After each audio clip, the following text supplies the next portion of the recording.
আসসালামু আলাইকুম গাইস, আশা করছি আপনারা সবাই ভালো আছেন এবং আমিও ভালো আছি।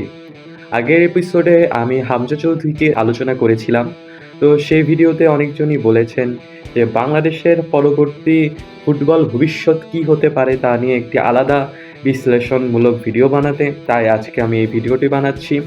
আজকে আমি আলোচনা করব বাংলাদেশের ভবিষ্যৎ ফুটবল কী হতে পারে এবং আমরা বাংলাদেশ ভবিষ্যৎ ফুটবলকে কিভাবে আরও উন্নত করতে পারি। ফুটবল বাংলাদেশের সাথে ওতপ্রোতভাবে জড়িয়ে আছে।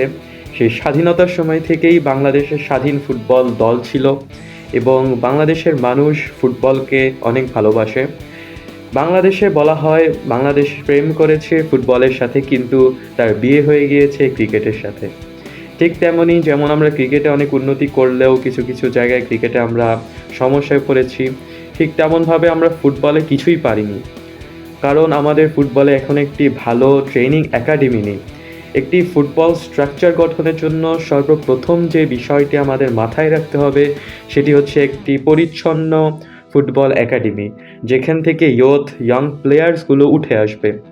বাংলাদেশে তাদের যে পার্বত্য অঞ্চলগুলো রয়েছে, যেমন চট্টগ্রামের রাঙামাটি, বান্দরবন, কক্সবাজার, সেসব এলাকায় আরও বেশি একাডেমি স্থাপন করা উচিত। কারণ সেসব এলাকার যে ছেলেমেয়েরা আছে তাদের যে পরিবেশগত একটি মানায় নেওয়ার যে একটা ক্ষমতা, তা নর্মাল ছেলেমেয়েদের চেয়ে বেশি। এখন আপনারা বলতে পারেন যে আমি কেন এই কথাটি বলছি। যখন একজন মানুষ পাহাড়ে থাকে তখন তার নিঃশ্বাস নেওয়ার যে অ্যাবিলিটিটা সেটা অনেক বেশি হয়ে যায়, যে কারণে তার স্ট্যামিনা বেড়ে যায় এবং ফুটবলে স্ট্যামিনা একটি কি ফ্যাক্টর প্লে করে। তাই আমি বলছি না যে যারা অন্য এলাকায় থাকে তারা ফুটবল খেলতে পারবেন না, অবশ্যই পারবেন, কিন্তু যারা পার্বত্য এলাকায় থাকে তারা কিন্তু এই জায়গাটিতে একটি এক্সট্রা বেনিফিট পাবেন। তাই আমাদের যে লোকাল এরিয়াসগুলোতে, সেই জায়গাগুলোতে ফুটবল স্টেডিয়াম এবং ফুটবল স্ট্রাকচার, ফুটবল একাডেমি আরও ডেভেলপ করা দরকার। যেমন আমি যদি গাজীপুরের কথাই বলি, এখানে একটি আমাদের স্টেডিয়াম রয়েছে, কিন্তু স্টেডিয়ামের কোনো কার্যক্রম নেই সেভাবে, কিন্তু এখন অনেকটি ডেভেলপ হচ্ছে, অনেক স্টেডিয়ামই ডেভেলপ করা হচ্ছে। আশা করা যাচ্ছে 2030-এর মধ্যে অনেকগুলো স্টেডিয়ামই আন্তর্জাতিক মানের প্রস্তুত হয়ে যাবে। কিন্তু এখন আমাদের যে সবচেয়ে বড় সংকট তা হচ্ছে খেলোয়াড়দের। একজন ভালো খেলোয়াড়ের জন্য আমি যদি বিদেশ থেকে খুঁজতে চাই, সেটা আমার টিমের জন্য সবচেয়ে বড় ভুল ডিসিশন হবে। হ্যাঁ, বিদেশ থেকে প্লেয়ার এনে আমি সাময়িকভাবে 2-3 বছরের জন্য হয়তো একটি ভালো ব্র্যান্ড ভ্যালু ক্রিয়েট করতে পারবো, হয়তো টিমকে একটি ভালো জায়গায় নিয়ে যেতে পারবো, কিন্তু এটি স্থায়ীভাবে কোনো উপকারই আমার করবে না। কারণ বেশিরভাগ সময় আমরা যে ফরেন প্লেয়ারগুলোকে আনছি তারা এক্সপিরিয়েন্সড হলেও তাদের বয়স হয়ে যাচ্ছে, এবং ফুটবল এবং অন্যান্য খেলার ক্ষেত্রে বয়স একটি কি ফ্যাক্টর প্লে করে। যাদের বয়স বেশি হয়ে যায় সাধারণতভাবেই তাদের ফিজিক্যালিটিটা অনেক দুর্বল হয়ে যায়, এবং এইভাবে যদি আমরা ফরেন প্লেয়ার্স আনি তারাও কিন্তু সেভাবে পারফরমেন্স করতে পারবে না, কারণ ইন্টারন্যাশনাল একটা স্কেডিউল আছে, সেটা সবাইকেই মানতে হয়।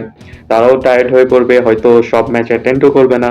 তাই আমাদের লোকাল প্লেয়ার্স ডেভেলপমেন্টের উপর অবশ্যই একটি গুরুত্বপূর্ণ নজর দেওয়া উচিত।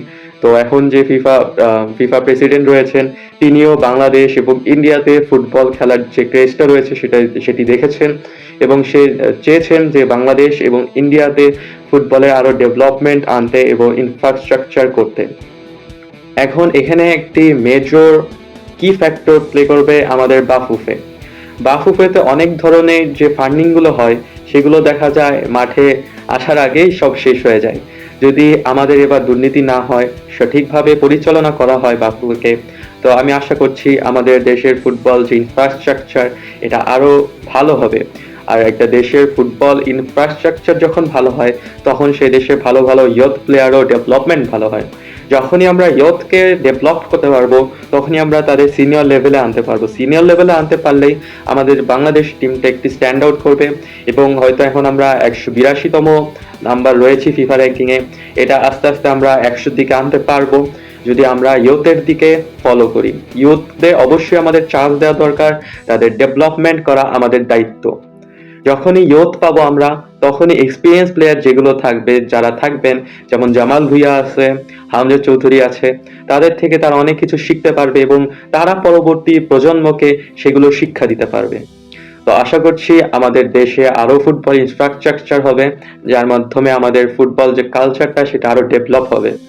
আজকের ভিডিওতে আমি বাংলাদেশের ফুটবল কালচার কিভাবে ডেভেলপ করা যায় সেটা নিয়ে আলোচনা করেছি, কিভাবে ইনফ্রাস্ট্রাকচার ডেভেলপ করা যায় সেটা নিয়ে আলোচনা করেছি। সবাই আমার ভিডিওটিকে সাবস্ক্রাইব করবেন এবং সবাই ফলো দিয়ে আমার পাশে থাকবেন। ধন্যবাদ।